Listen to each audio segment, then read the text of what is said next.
Wild facts about the Great Pyramid that will blow your mind. अपने समय के हिसाब से बहुत तेजी से बनाया गया।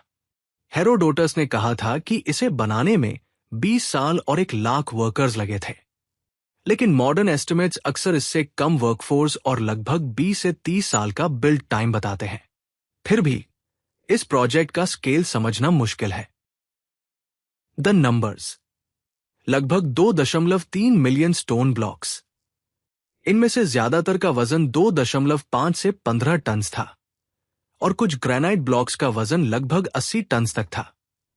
टोटल मास लगभग 5.75 मिलियन टन।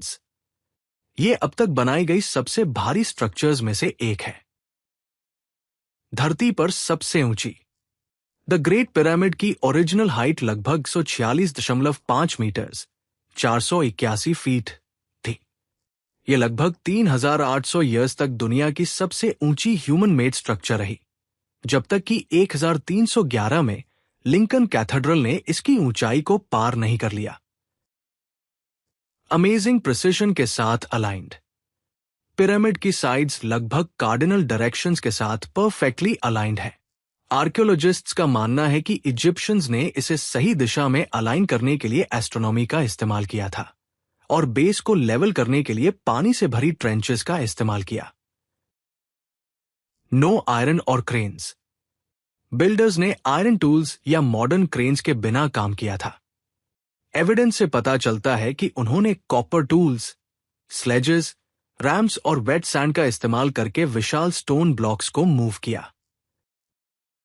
स्लेव्स नहीं, वर्कर्स ने बनाया था। ज्यादातर आर्कियोलॉजिस्ट्स का मानना है कि पिरामिड्स को स्लेव्स ने नहीं, बल्कि पेड इजिप्शियन लेबरर्स ने बनाया था। टुम्स, बैरक्स और फूड से मिले एविडेंस से पता चलता है कि ये वर्कर्स ऑर्गेनाइज थे। उन्हें खाना दिया जाता था और उन्हें साइट के पास ही दफनाया जाता था। आखिरी वंडर जो आज भी मौजूद है: एंशिएंट वर्ल्ड के 7 वंडर्स में से द ग्रेट पिरामिड ही एकमात्र वंडर है जो आज भी खड़ी है। ये 7 वंडर्स में सबसे पुरानी भी है, क्लियोपाट्रा से भी ज्यादा पुरानी। द ग्रेट पिरामिड लगभग 2560 बीसी में पूरी हुई थी। क्लियोपाट्रा इसके 2500 साल से भी ज्यादा समय बाद जीवित थी। इसका मतलब है कि क्लियोपाट्रा पिरामिड के बनने के समय की तुलना में हमारे समय के ज्यादा करीब थी। कॉस्मिक रेस से मिले हिडन स्पेसेस: साइंटिस्ट्स ने पिरामिड को खोले बिना उसके अंदर देखने के लिए कॉस्मिक रे म्यूऑन्स का इस्तेमाल किया। 2017 में एक बड़ा वॉइड घोषित किया गया था और 2023 में नॉर्थ फेस के पास एक नया कॉरिडोर भी रिपोर्ट किया गया।